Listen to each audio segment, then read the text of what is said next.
Welcome to my channel Alane Signal. The first thing everyone noticed about Elara Venn was how ordinary she seemed. At Orion Academy, a prestigious interstellar institution floating in orbit around a blue gas giant, ordinary didn't exist. The student body was a mosaic of species from across the galaxy. Some had translucent skin that shimmered like liquid glass. Others had multiple limbs, glowing eyes, or voices that resonated like music. And then there was Elara. 2 arms, 2 legs, soft brown hair tied into a loose braid. No visible augmentations, no unusual features. She looked human, which was strange, because humans weren't exactly respected. They were new to the galactic stage. Physically unimpressive compared to species bred in high gravity or evolved on hostile worlds. Their technology was decent but not groundbreaking. Their culture, considered chaotic at best. So when Elara Venn arrived as an exchange student, most assumed she was just another fragile curiosity. They were wrong. The academy itself was designed like a living organism, corridors that curved like arteries, classrooms that shifted shape depending on the species present, and gravity fields that adjusted seamlessly. Elara walked those halls quietly, observing everything. She noticed the way the Vraxians clicked their mandibles when amused, the way the Lyrathi shimmered faintly when emotional, the subtle hierarchy between species, who stood tall, who stepped aside. And she noticed who watched her. Groups whispered when she passed. Human, right? They're weak, aren't they? I heard they don't even have natural armor. Elara never responded. She simply smiled politely and continued on her way. In class, she was attentive but unremarkable.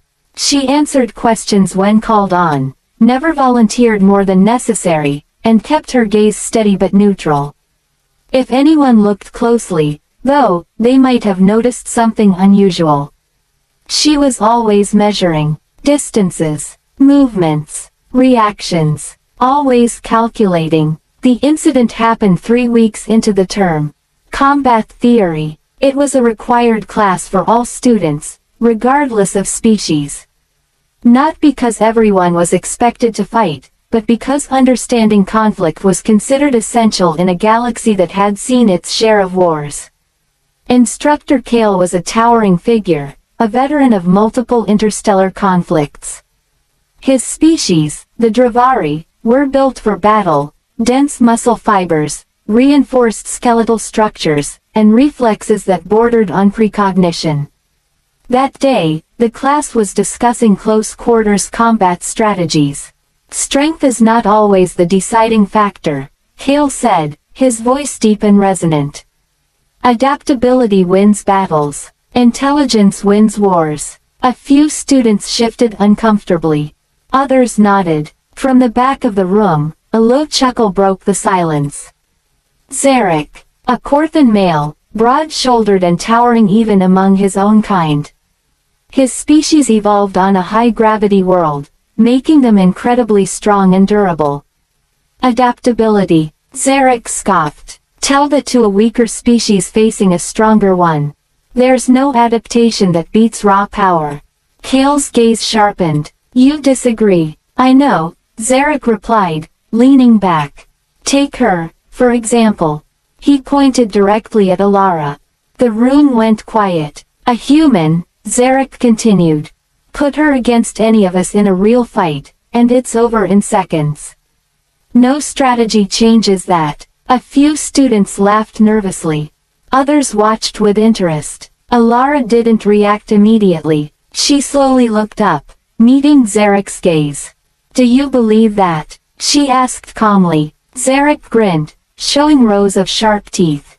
I know that. Kale stepped forward. That's enough. But Zarek wasn't finished. Why not prove it? A demonstration. A murmur spread through the class. Kale hesitated. Combat demonstrations weren't uncommon, but this felt different. Elara, he asked carefully. All eyes turned to her. For a moment, she said nothing. Then she stood. If it's allowed, she said quietly, "I'll participate." The training arena shifted as they entered, walls expanding, gravity stabilizing to a neutral setting suitable for most species.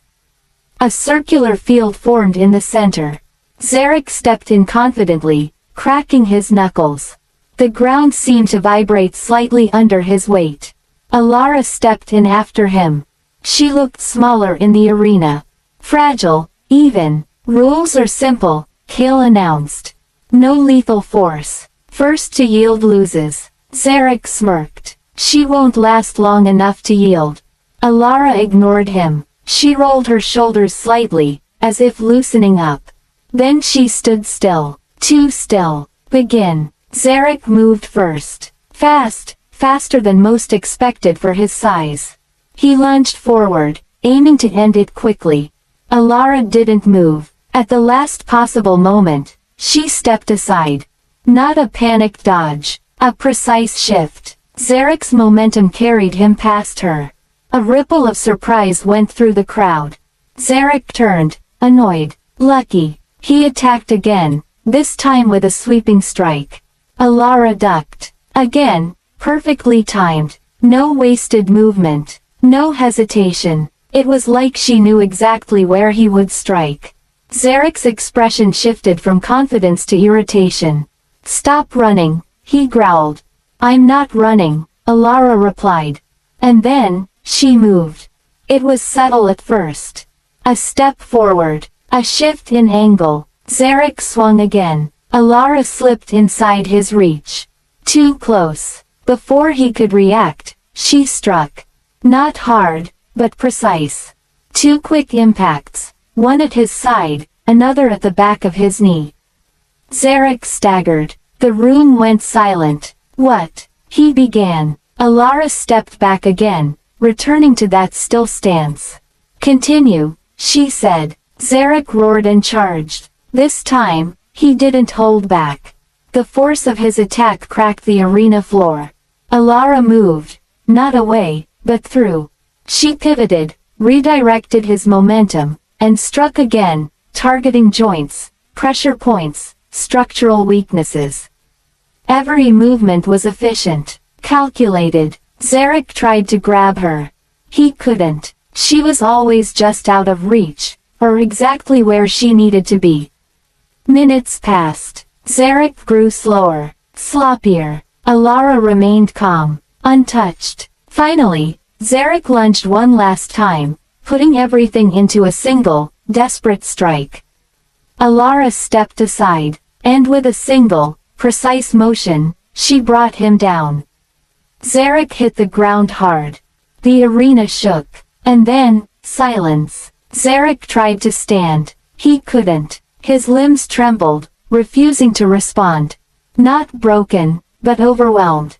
Elara stood over him, breathing steady. "Yield?" she asked. For a long moment, Zarek said nothing. Then, through gritted teeth, "Yield." The room erupted. Whispers. Gasps. Shock. Kale stepped forward, eyes wide with something close to awe. "Elara, what was that?" She hesitated. Then she looked around the room, at the stunned faces, the disbelief, the fear. "I was trained," she said simply. "By who?" someone asked. Elara's gaze shifted slightly. "By my world." The explanation came later, not all at once, but in fragments.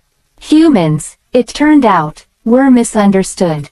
They didn't have the raw strength of the Korthans or the natural weapons of other species. What they had was something different. Adaptation. Human bodies were inefficient in some ways, but incredibly versatile. Their nervous systems processed patterns quickly. Their muscles, while not the strongest, responded with precision. And their history was filled with conflict. Wars. Survival. Innovation under pressure. They had studied combat, not just to fight, but to understand. Elara wasn't unique. She was just, well-trained. In the days that followed, everything changed. Students who once ignored her now watched her with respect. Some approached her with questions. Others kept their distance. Zarek avoided her entirely, at least, at first. A week later, he found her in the training arena. Alone. You embarrassed me, he said bluntly. Elara didn't turn. You challenged me. I underestimated you. Yes. Zarek hesitated. Then, surprisingly, teach me. Elara finally looked at him. Why? Because strength isn't enough, he admitted. I see that now. For a moment, she said nothing. Then she nodded. All right. Training with Elara was different. She didn't focus on strength. She focused on awareness. Watch, she would say. Not just what they do, but what they're about to do. She taught timing, balance, efficiency. Zarek struggled at first. His instincts told him to overpower. Elara taught him to outthink. Slowly, he improved. Word spread. More students joined. The human exchange student became something else entirely. A teacher, a mystery, a reminder. One day, Instructor Kale approached her after class. You've changed this academy, he said. Elara shook her head. No, I just showed them something new. Kale studied her. There's more to you than you're saying. She smiled faintly. There's always more. The truth was, Elara had been chosen carefully. Not just as a student, but as a representative. Humanity knew how it was seen. Weak, unremarkable, forgettable. They didn't argue. They demonstrated. On her final day at Orion Academy, the entire class gathered in the arena. Not for a fight, for a lesson. Elara stood at the center, looking at the students who were no longer strangers. When I arrived, she said, you saw me as something lesser. No one argued. Now, you see me differently. But I haven't changed. She paused. You have. Silence filled the arena. Strength isn't about overpowering others, she continued. It's about understanding them, adapting, growing. Her gaze moved across the room. That's what humans do. As she left the academy, the whispers followed her again. But they were different now. Did you see what she did? A human. They're not weak. No, someone replied quietly. There's something else. And somewhere, far beyond the academy, humanity continued to watch. Learning, adapting, waiting, because in a galaxy that valued strength above all else, they had just changed the definition of what strength meant. Thank you for listening. Subscribe for more cinematic science fiction stories.